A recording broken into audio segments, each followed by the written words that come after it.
कहानी वजूद की। ये एक श्रृंखला। वजूद एक ऐसा शब्द है जो अपने आप में एहसास करवाता है कि तुम कौन हो, तुम्हारी पहचान क्या है। ईश्वर जब किसी इंसान को बनाता है तो सभी को एक ही प्रकार की शक्तियां देता है। वो कोई भेदभाव नहीं करता। लेकिन हम में से कुछ लोग अपनी उसी नियति को मान लेते हैं कि मेरी नियति में ऐसा लिखा था, और कुछ लोग हम में से ऐसे होते हैं जो उस नियति को बदल डालते हैं। आप कौन से लोग हो, ये आपका वजूद तय करेगा। बहुत से बच्चों का एक शब्द मेरे सामने आता है। यह आज कहानी हर उस बच्चे के जीवन की है जो ये मानता है कि सर मेरे सामने परिस्थितियां ऐसी आ गई और मैं कुछ नहीं कर पाया।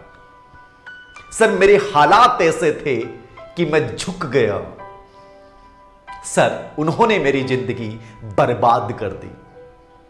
सर मेरे पास रोने के अलावा कुछ नहीं बचा।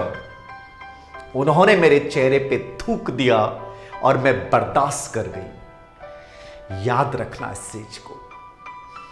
भगवान ने आपको इतनी अंतर शक्तियों से युक्त किया है, आप सोच नहीं सकते। यह आपको तय करना होगा कि आप बिना वजूद के जिंदगी जीते हैं या वजूद के साथ जिंदगी जीते हैं। यह कहानी हर उस शख्स की है जिसने अपने वजूद को सिद्ध किया है।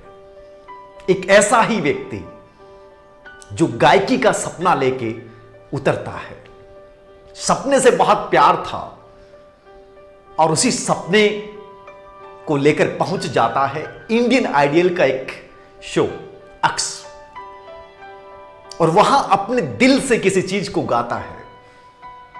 लेकिन नियति को तो कुछ और मंजूर था। वहां मौजूद जज ने उस एक युवा गायकार को अस्वीकार कर दिया कि नहीं, हम आपको रिजेक्ट करते हैं, हमारी तरफ से ना है। यह कहने के बाद कोई भी इंसान टूट सकता है कि आप किसी परीक्षा को देने जाएं और वहां आपको अस्वीकार कर दिया जाए, आपको रिजेक्ट कर दिया जाए, और हम उसे नियति मान लेते हैं कि शायद मेरे में कमी थी, शायद मेरे भाग्य में नहीं लिखा था। लेकिन वो इंसान ऐसा नहीं था। उसने अपने मम्मी पापा की आंखों में वो आंसू देख लिए जो चाह रहे थे कि वो रिजेक्ट ना हो, लेकिन उसने तो हिम्मत नहीं हारी। वो लौटता है, लेकिन हार की निराशा के साथ नहीं, एक जज्बे के साथ, एक जुनून के साथ, एक संकल्प के साथ कि फिर से लौटूंगा। और इतनी कड़ी मेहनत और जुनून के साथ मेहनत करता है कि आज वो लोगों के दिलों की आवाज बन चुका है। इनके वजूद को नकार दिया गया। वही इंसान 10 साल बाद में उसी इंडियन आइडल में पहुंच जाता है। किस रूप में?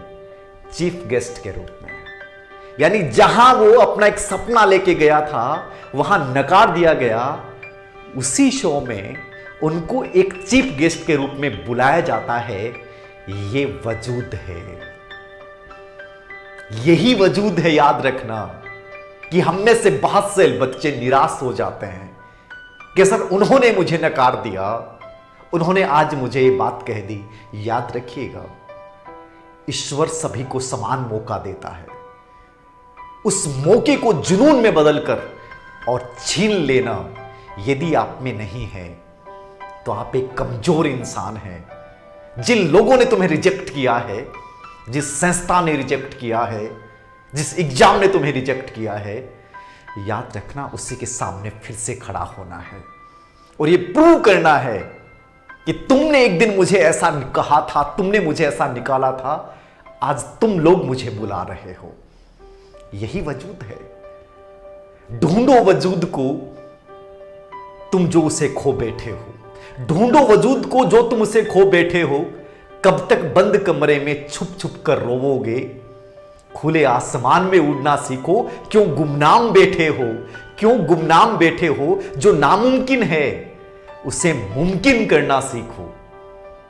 तुम्हारा वजूद कम नहीं है, तुम्हारा वजूद कम नहीं है, बस तुम उसे खो बैठे हो, बस तुम उसे खो बैठे हो।